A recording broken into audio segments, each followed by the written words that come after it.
Rarity isn't everything. Welcome to Solom Yugioh channel where we discuss everything collecting and investing in Yu-Gi-Oh! Now, this one is a harsh statement because I do believe rarity is the singular most important factor when it comes to collectibles.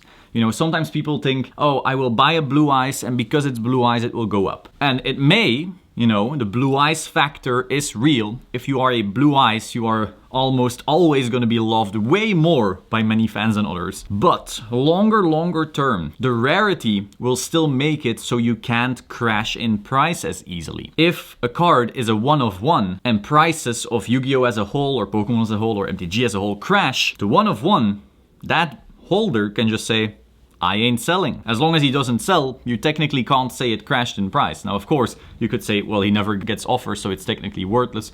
Sure, but you can't have this endless relisting lower and lower and lower as you can have on something like an Ash Blossom or as something like a Champion's Path Charizard, you know. We got that sentiment a few months ago where all the Charizards, it will just go up Pokemon to the moon forever and so forth until people realized, wow, there's 2,000 PSA 10 Charizards of this thing and they just flooded the market and people started bidding lower and lower and lower and lower and lower until the price just crashed to like 10% of its high. So rarity is crucial if you want to be somewhat insulated from sell-offs. The more rare your card, the less likely it is that it will crash in price, the more likely it is that it will even go up in price, as certain cards of these just don't go to the market anymore. So if the pop on a card is 20 and you know it's 20 and won't go up, and there's 10 people in that 20 that will never sell because they love it so much, your pop is now 10 in availability. So rarity is crucial, absolutely. That's also what I consistently push on this channel. However,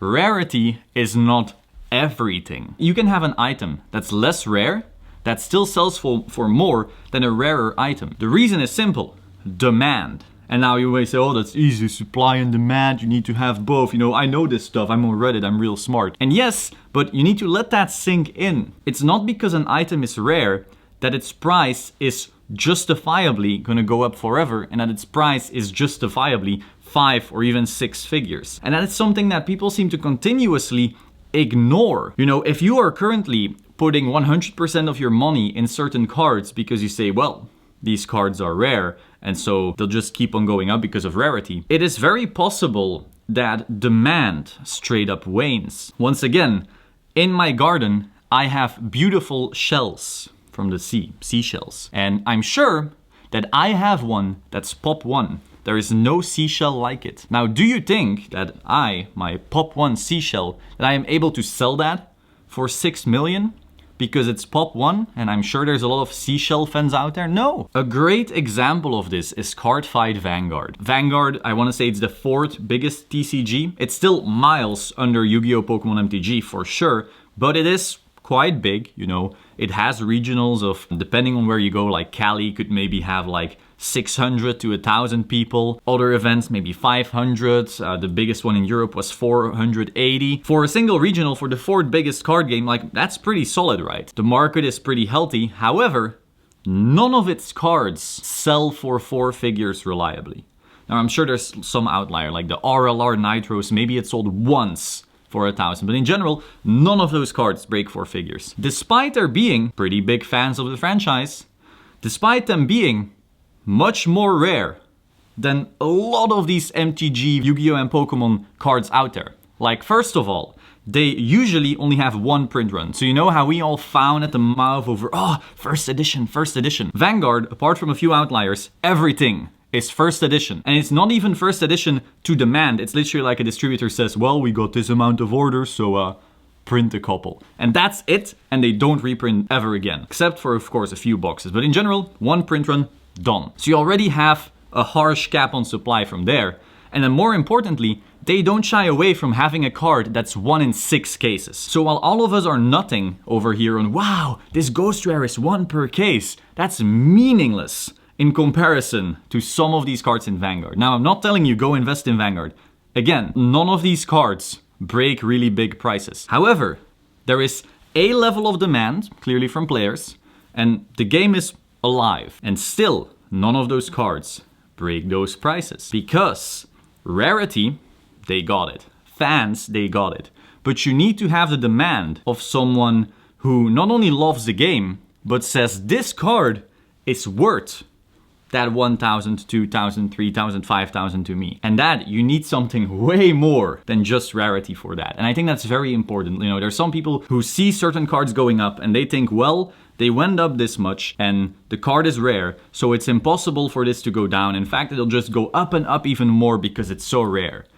Yes, rarity is crucial. Rarity should always be the cornerstone of any collectible. That's also why I would shy away from a lot of stuff people ask me. Like people ask like, oh, should I buy this modern box? It'll go up over time, and like, no, it was never ever rare. It's extra risky because of that. You know, rarity eliminates some of the risk, but the demand should always be able to back it up as well. Or you become a Vanguard, where sure, rarity puts you in the couple hundred, but it's very hard for it to put you in the couple thousand. It's interesting because when you look at something like GBI God cards, you know, and I like them, but they also freak me out a little bit because the pop on them is very, very, very high. When you look at pop reports, they're already high, and if you see people with collections, very often they have a set of those. So they aren't actually rare. However, the number one question asked to me is, where can I buy ultra rare GBI God cards? Should I buy secret rare GBI God cards? What do you think of this GBI God card? It is the singular most asked question. Be aware of that. Despite them not being as rare as a variety of these other amazing cards, they consistently are the most asked question, which blows my mind.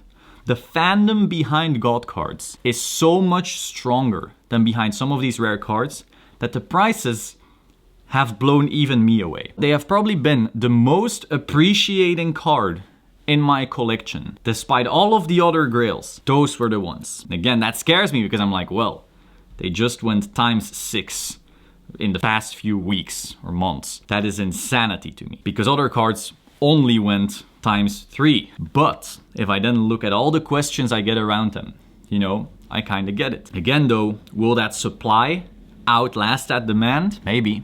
I don't know. But something to think about. Like, subscribe, and I will see you soon. Ciao.